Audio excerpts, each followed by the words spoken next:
Well, the Astros are making moves and signing names this offseason, and we're also going to talk about Yordan Alvarez. Is he the proverbial preseason MVP candidate? We're going to talk about this on tonight's edition of Locked On Astros.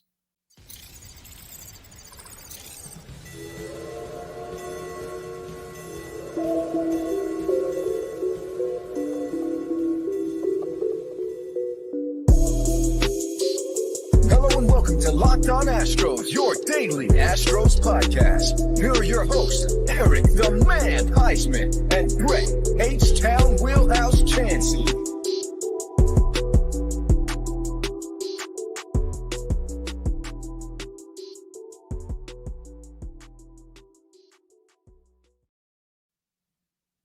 And we hope that you join us for a daily Locked On Astros podcast. My name is Eric Huysman. You can find me on X at Eric Talk Stros. You can find the show at Locked On Astros, your team every day. Brett, where can you find you at? They can find me at HMO House on X, Instagram, and TikTok. They can find me at Stros411 on X, Instagram, and Facebook. Always positive, always Stros. All right, guys. Today's episode is brought to you by Game Time. Download the Game Time app, create an account, and use the code Locked On for $20 off your first purchase. And guys, thank you for making Locked On Astros podcast your first listen every day. Whether it's on YouTube, go and subscribe to us. Go and make us your first listen on Apple, Odyssey, Spotify. Wherever you listen to your podcast, go and check out the Locked On Astros podcast and become an everydayer. Somebody that listens to our podcast every day, become part of this community. And I know we haven't been doing a lot of live shows recently, but we're doing a live show for you tonight. And we go ahead and want you to join in on the conversation when we do these live shows. So the Astros have signed a player from Japan. We will talk about the player that we signed from Japan. And we're going to go ahead and talk about Yordan Alvarez. Is he going to become the player that we all think he can be, which is the MVP in American League? Will he be able to reach that 40 home run mark, which we don't think he hasn't been able to do that so far. So there are several things that we're going to discuss, but there were a couple of signings the Astros did make today. Brett, I'll go and let you get started with the pitcher that the Astros claimed off waivers. Okay, yeah. So this is a signing that you would at first look at it and go, it's not that big of a deal. But the Astros have a way of finding guys, diamonds in the rough. I'll show you his picture. Declan Cronin of the White Sox was actually signed off of waivers. And this guy actually, he has some decent numbers this last year. He was mainly in AAA. He did 51 innings of work in AAA. He had a 3.71 ERA and 36 strikeouts, 2 saves.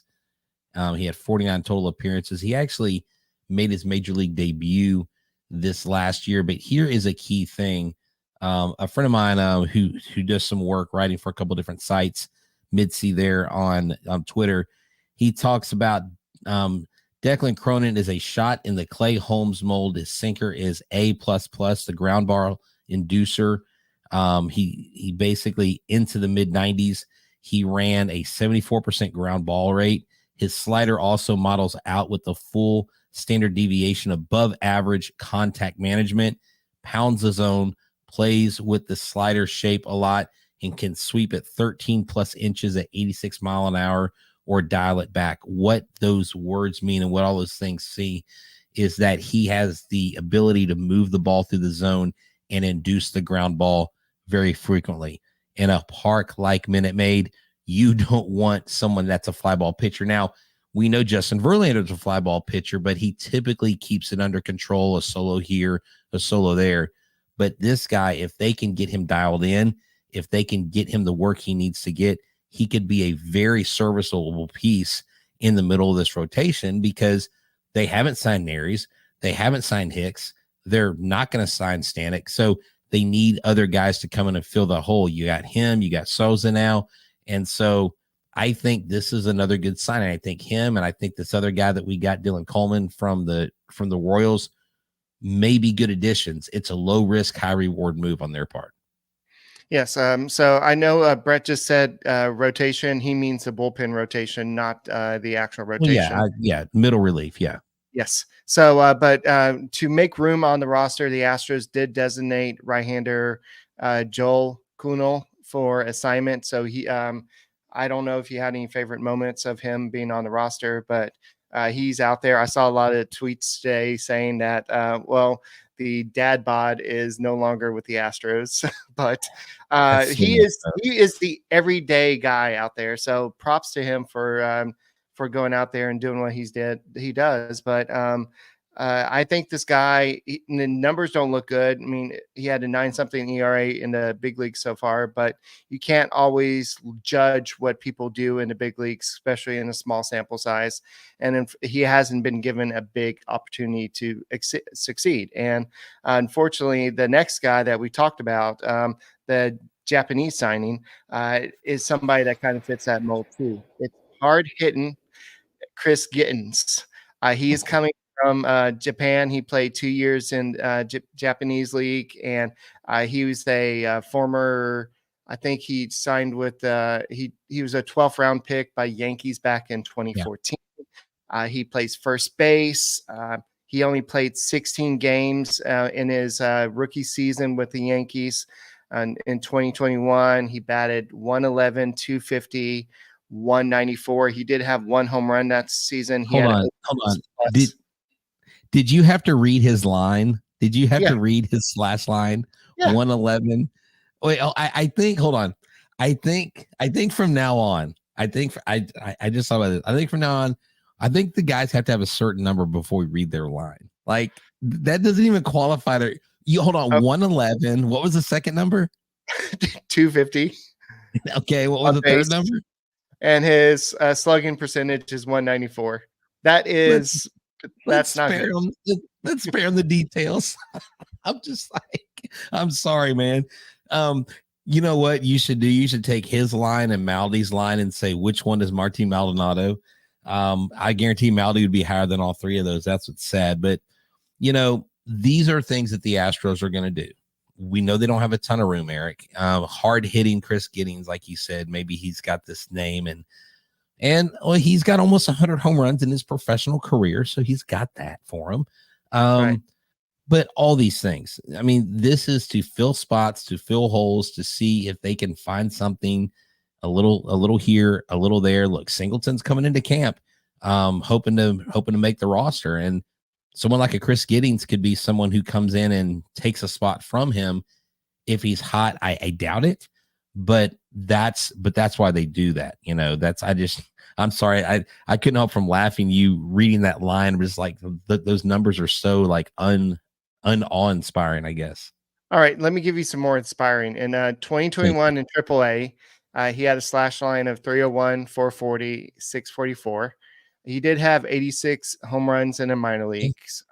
So in 50 games playing with Japan, he had a slash line of 299, 426, 493. He did have, I wouldn't say it was like 4 to 6 home runs there. So he didn't really play a lot in Japan, but he wasn't really a starter. He was just a guy over there. But he could be somebody that he's a depth piece. He's somebody that, let's say something happens at Abreu, John Singleton doesn't work out.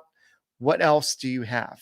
JJ Madajevic is no longer on the team, so he is a depth option until you have somebody that's ready to play first base. Maybe Shea Whitcomb or somebody else like that. We have Victor Carantini can also play first, and so that was one of the reasons why they signed him DH. He can first base and he can catch. At the end of the day, if you're waiting for the Astros to sign a big player and someone said, who's this from Japan? If we're signing a player from Japan, then why are we not signing Neris? And I explained to this person that is Freak Diddy is your name. I'm pretty sure that's not your government name, but the reason why they're signing him a little bit, is Eric. So when Eric says we've signed a big player, I'm just telling you, it's probably not a big player. He is big. He is 6'4" and 250. So okay, like I said, when Eric says we've signed a big player, I've got to tell you about it. Just wait. I'm sorry. He's going to be the boy that cried wolf every single time. Because when we do sign a big player, no one's going to believe you, Eric. They're going to break him like, oh, Eric's just talking about some random minor leaguer from Norway. or something like that. But And you're it's gonna all thank good. you're gonna thank me. You'll thank me at that time because you'll be like, "Oh, this is a total shock." We're gonna go ahead and talk about the big fella the Astros already have in a second, in Yordan Alvarez, because that's why you go to the games. You want to go ahead and see if he's Yeah. gonna hit a home run. So is he gonna hit 40 home runs this year? That's something we're gonna talk about in a second. And so much for us to talk about in this edition of the Locked On Astros podcast. Hey there, this episode is brought to you by Game Time. I want to tell you about Game Time. It is an app that I've used. I love it. And I don't like when I have frustrations and I have difficulties when purchasing tickets, getting tickets for games. I never have that with Game Time. I've used it. I literally have walked up to the stadium, up to Minute Maid Park or wherever I've been, and I don't have a ticket. I go to Game Time. I get it right there. They have killer last minute deals, all in pricing, views from your seats, and the best price guaranteed. And it takes the guesswork out of buying tickets. I love it because it's my favorite app to use. It's my go-to app when I don't have tickets. So they have deals every day on events, not just sporting events, but you can go to football, basketball, concerts, theater, comedy, and more. With zone deals, you pick the section, Game Time picks the seats, and Game Time guarantee means that you'll always get the best price. If you find tickets in the same section and row for less, Game Time will credit you 110% the difference. That's right. So download the Game Time app, create an account, and use the code Locked On for $20 off your first purchase. Terms apply. Again, create an account, redeem, and use a redeem code Locked On for $20 off. Download Game Time today. Last minute tickets, lowest prices guaranteed.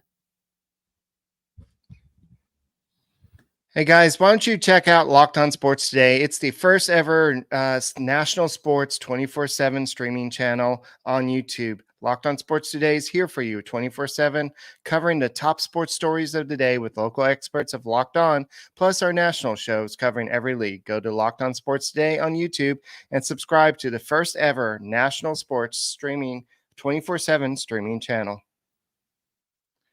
All right, so Brett, we've been kind of talking around Alvarez. Yordan Alvarez is a guy the Astros were able to get to extend under a pretty much a team-friendly deal. Oh, yeah.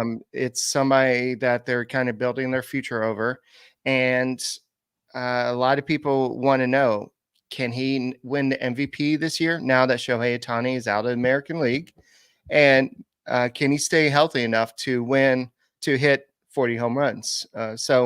Yesterday, I took a deep dive into Jeremy Pena. I looked at what was going on with him. He was hitting a lot more ground balls. The launch angle decreased from 2022. So I wanted to kind of take a little bit of deep dive into what's going on with Alvarez. For the most part, he's been pretty much consistent. But one thing that I saw that was different and would account for a lot of the change that we saw last year. He had 31 home runs and only 114 games. Yeah. It was his launch angle. His launch angle increased from 12.3 to 17.1, which was a career high. And so he was hitting a lot more fly balls. The fly ball percentage went up from 39.4 all the way up to 45.5. The home run per fly ball actually went down a little bit. It was 21.2%, but he was hitting more fly balls, getting the ball up in the air more, making a little bit more contact. The hard hit contact went down a little bit, but he was still getting the ball up in the air a little bit more, trying to avoid the ground balls. Right. And if you go to FanGraphs, what you can do is you can go to each team and you can do the projections for every player and just go to each category. You can go to WAR, you can go to OPS and all that stuff. And every category that I clicked on offensively, pretty much Yordan Alvarez pretty much they have him leading in every category. A couple key points that you mentioned, and people are saying, as long as he stays healthy. Yes, the launch angle is huge because, like you made a point to me when we were discussing in pre-show, is that his fly balls go out of the park. I mean, a guy that's a fly ball hitter, but that doesn't have power, he just gets outs, right? But Yordan Alvarez, and what I love about Yordan is he can hit the ball the opposite field and he's just trying to put the ball in the outfield, and it ends up going into the stands. So which I think he'll have a better year this year. Some people said, Susan actually asked earlier, she said, is his performance going to be affected if he plays mainly DH? Now, historically, he is a much better hitter average wise. I don't know what the comparison is home run wise, but average wise and getting on base, he does more frequently when he's playing in the field. But if he accepts this role and he basically owns the role of being more of a primary DH role, maybe his mindset changes. Because remember, he did say last year, when I get in the box, I approach every pitch and every pitcher with the same mindset. I don't worry if I'm at home. I don't worry if I'm away. I don't worry who the pitcher is. I have the same approach. It's a personal battle with each pitch. So I think Yordan Alvarez has a mentality to grow this year, Eric. And I think you're going to see him grow. I really believe this guy is going to be an offensive juggernaut. Not only Yainer Diaz adding in there, but you got Chas McCormick taking a more primary role. I really don't think Jeremy Pena has another sophomore slump. I think Alex Bregman is going to absolutely crush. I think Tucker's going to have a great year. And the Jose Abreu we saw at the end of the season will be the Jose Abreu I believe will get all this season. All those things mixed in, you've got a lineup that is stacked and jacked like that. Yordan Alvarez can do nothing but flourish. And so as long as he's on the field, I see him. I think he's going to hit between 40 and 50 home runs. I think 50 home runs is very realistic for me. I'm not shy about that. I'm probably the only person I've heard say that. I think he can hit 50 home runs. Well, not to be like whatever I forgot. Debbie Downer. Debbie Downer. I couldn't remember what it was. Not be Debbie Downing here, but I do have the stats in front of me. As a left fielder, his slash line is 326, 415, 660, 110, 76 as a left fielder with 48 home runs, 129 RBIs, and 609 at bats.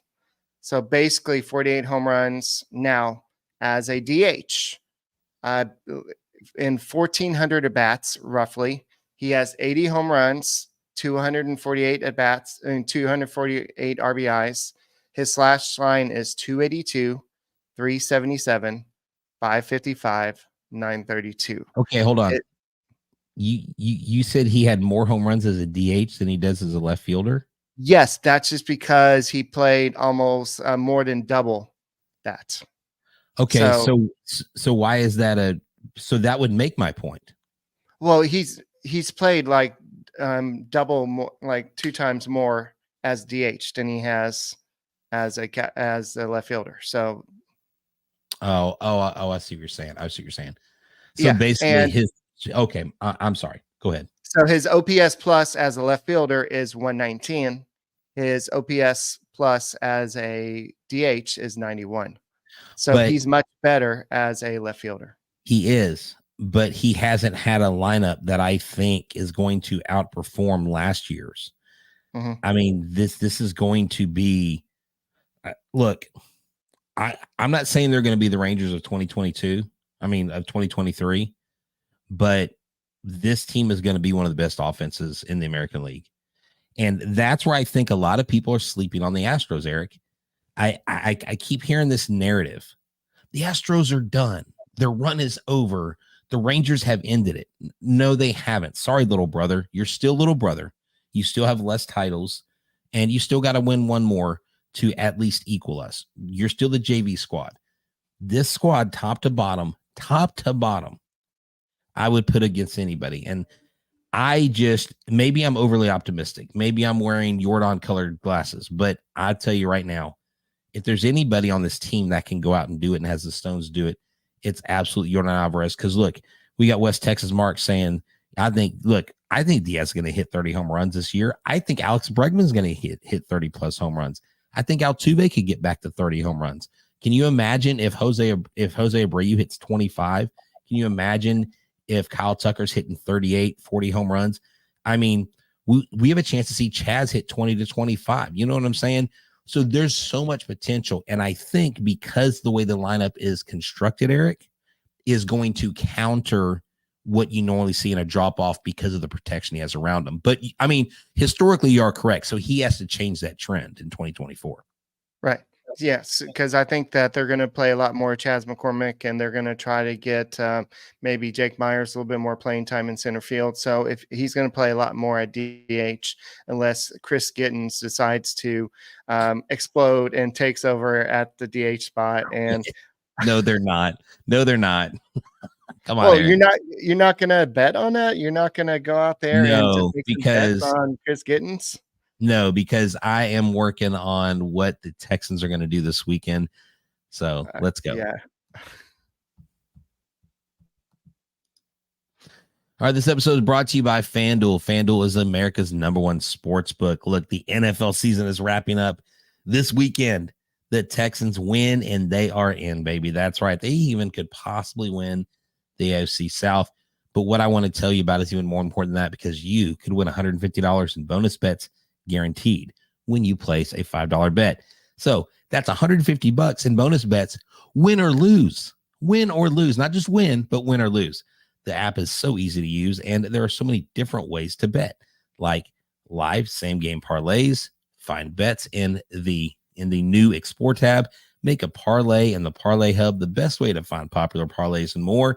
So visit fanduel.com/lockedon and make your first bet an easy layup. And let me show you real quick before we move on the line on the Texans and the Colts. Plus 100 on the money line for the Texans, minus 118 on the Colts, 46.5 on the over under. Go check out FanDuel, America's sports betting partner. That's right. Let's go. Guys, thank you for making Locked On Astros podcast your first listen every day. Whether it's on YouTube, go and subscribe to us. Go ahead and make us your first listen on Apple, Odyssey, Spotify, wherever you listen to your podcast. Go and check us out. But go ahead and make your second listen the Locked On Sports Today. It's the first 24/7 streaming channel on YouTube. It's got all the top stories in sports today from all the local experts from Locked On, plus the national shows covering every league. So go to Locked On Sports Today on YouTube and subscribe to the first ever national sports 24/7 streaming channel. So Brett, speaking of FanDuel,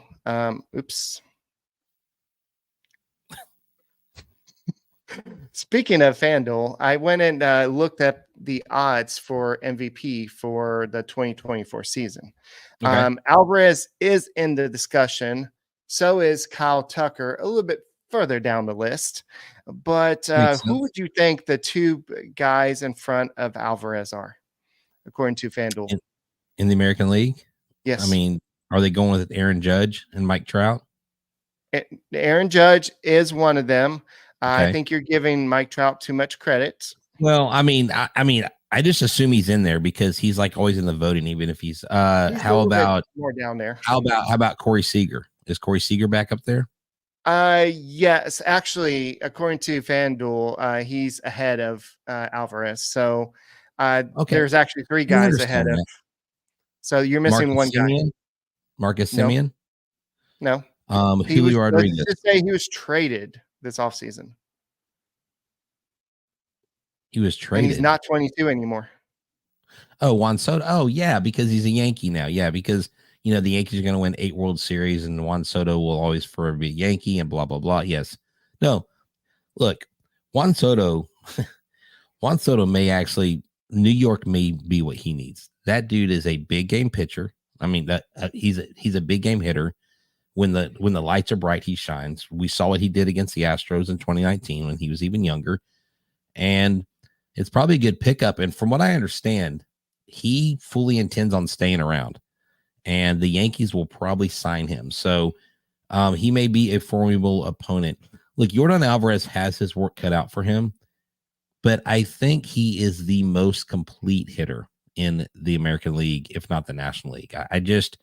There's no one that I want up at the plate more than Yordan Alvarez, because if I need a single, a double, or a home run, I know I can get one of those, and I can even get a walk out of Yordan Alvarez. So it definitely is some tough competition, but we don't have to worry about Shohei Ohtani taking like 2 awards in one showing, and you know we can leave that. Well, he was going to get Cy Young this year because he's not. No, pitching. Right? Because right. Well, yeah. Well, and but I'm just saying, like, I know. it's good to have him out of the division, even though I thought we hit pretty well against him. Yes. So Aaron Judge is at plus 550. Juan Soto is at plus 600. Corey Seager is at plus 800. And Alvarez is at plus 900. Other sites I will not mention have Alvarez in third place, but FanDuel is a little bit down on him. So Well, that's okay.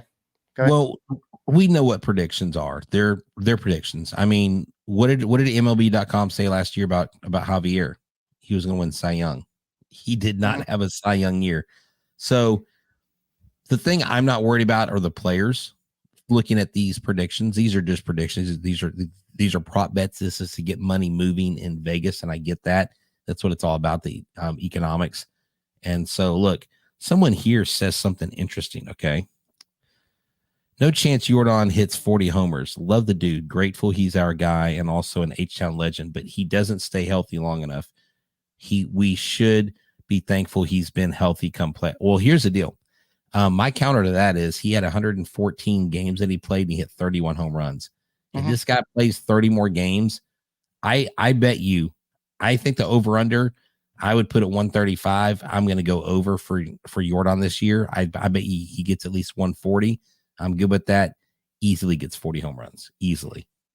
Yeah, if he stays healthy, maybe that means he doesn't play a lot of outfield. The Astros will have to decide if that means something to him. So let's go and look at some of the projections here. So Zeal consensus from Fantasy Pros has him batting 299 with 39 home runs and 111 RBIs with OPS of 981.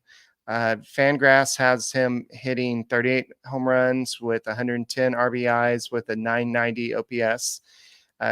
Steamer projections have him batting 299 with 39 home runs and 112 RBIs and a 990 OPS. And then Baseball Guru has him batting 272. They were low on Jeremy Pena as well with 29 home runs, 88 RBIs, and hold on. They said Jerry Pena 29 home runs? No. They had him only hitting like, I want to say it was like 14, but they were low on. Okay, I'm sorry. You threw me off when you threw in Jerry Pena's name. My bad. No, when I was reading yesterday, it was a little bit low for him too. But overall, I think that if he, like, the stats, like what he did last year was great. Everything that the exit velocity was the second highest in his career. The launch angle was up a little bit. Yes, he was hitting a little bit more flyouts.